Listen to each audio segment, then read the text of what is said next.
Want to welcome everybody back to KentuckySports.co radio show. Talking a little Trevor Lacey, Tony Woods. Got on a little tangent about Terrence Jones and DeAndre Liggins coming back to the Cats. We're going to move over to the Cards now. News hadn't been as prominent as the Cats this summer. Little bad news. Cardinal Football lost 3 scholarships today due to lower than average APR. We were talking on the break. None of us are really sure how that works, but what we do know is that enough guys aren't graduating, which isn't a big deal to I think thread over. You have a lot of kids leaving, a lot of kids that just didn't know what was going on with the coaching change, I think. Yeah, you got to chalk it up somewhat to the Cragthorpe deal, and it really makes me wonder. I mean, Cragthorpe was here for what, 3 years? Yeah, three seasons. 3 seasons. What did he do? What I was sold from Jurek was that he was, character guy. What I take from that is that he's gonna do the right things, and he's gonna lay into kids about their schoolwork.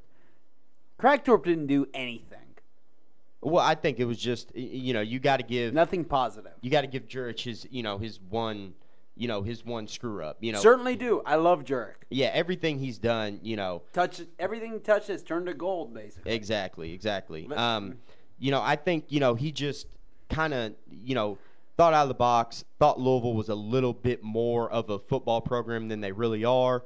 I personally don't feel that Louisville will ever be a destination job. I think, that we can be very successful if we get the best coaches possible, knowing that they may possibly leave. I mean, you got to look at Charlie Strong. I think Charlie Strong, this isn't a destination job for him, but at Louisville, you're not one of the godfathers of college football. If you look at a great program in the SEC, the Big Ten, if one of those guys come calling, you have to just give it up, and you hope that he's done enough and won enough games. Yeah, I'm one of the few Louisville fans who, when Petrino left, in hindsight, I should have been pissed because Cragthorpe sucked.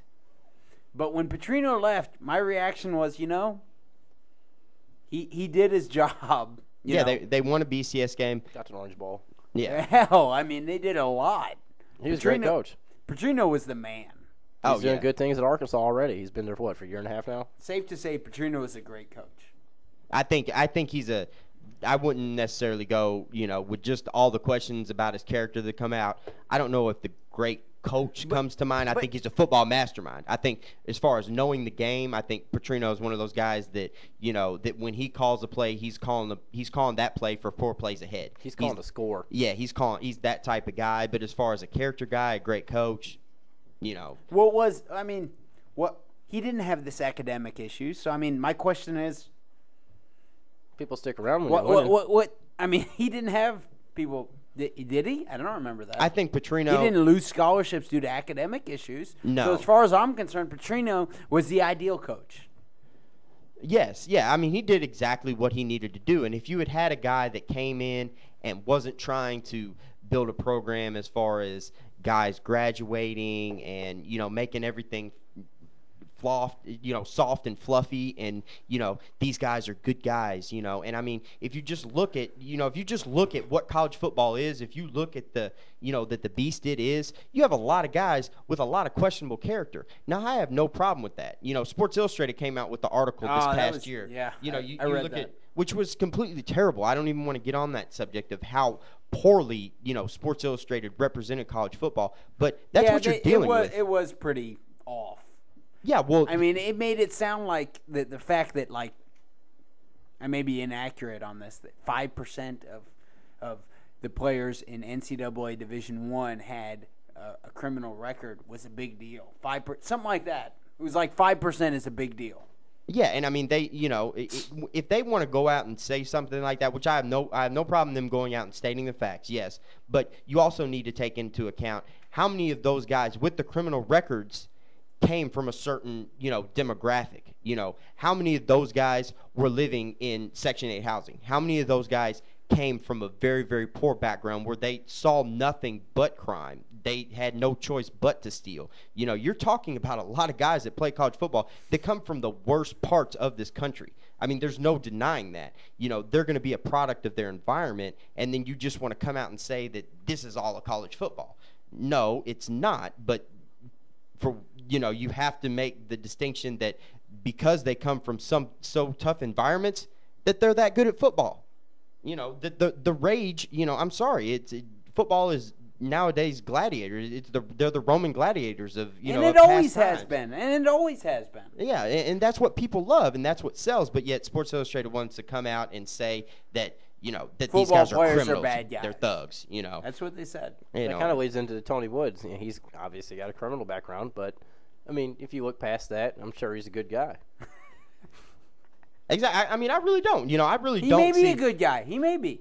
If I would count, you know, if you're just going to mark all the guys that you've ever known off the list of good guys who've ever had I don't know if he was, you know, what happened, a fight with their girlfriend where the girlfriend smacked the shit out of them and they said, you know, get off me or something. I don't know what happened. And something physical happened between them and their girlfriend. And you're going to all of a sudden chalk them up as just a bad person forever. I mean, it's easy to say, and it's easy to jump on that bandwagon, but I'm not going to say that's always the most accurate approach. I don't think it is. Oh, definitely not. Definitely not. You can never, you know, you have to take, you know, every story with a grain of salt. You know, I don't think, you know, he's going to be a character guy. But then to go again, bringing back a local program was, you know, a guy that we all thought should deserve a second chance, Willie Williams. You know, I was so excited when Louisville got him. So was I. And then, you know, he turns out. He turned out to be just an idiot. And that, you know, and that was the correct story. He got arrested in North Carolina for like a machine gun charge and like robbing a gas station. He's a maniac. No, that was a Woody couple Williams. different players. Another Williams. Yeah, it was a different Williams for Louisville though. Yeah. That's what I thought you were going at. Willie Williams got pulled over in Louisville like with a bunch of crazy stuff on him, running from the cops, I think. He got in trouble multiple times. He wasn't running from the cops. He just had his music too loud, and then he got busted with weed on him, you know. So that's all? Yeah, I mean, it wasn't. I mean, if you look in hindsight. That's just a ticketed offense these days. It's nothing big. It's no big deal. And we're not. I've got busted for that. Yeah, and we're not syndicated. How many, you know, everybody knows somebody that's, you know, that, as Kelly, just throwing it out there. I've been there with you, man. Seriously, I mean, that's no big deal. I thought Willie Williams had more on him than that. No, no gun charges or anything like that. I don't believe. Don't quote me on that, but I don't believe. But you know, but when you've had that many chances, you're in a position. Yeah, you know, when you got to shape up. Yeah, when you're a big time college athlete, you know, which he was, man. Oh yeah, he was out of Miami. He was the guy, but he had been. They say he'd been arrested 16 times. You know, before he was even an adult. He's a great guy. He's got me there. You know, but I mean, only 3 for me.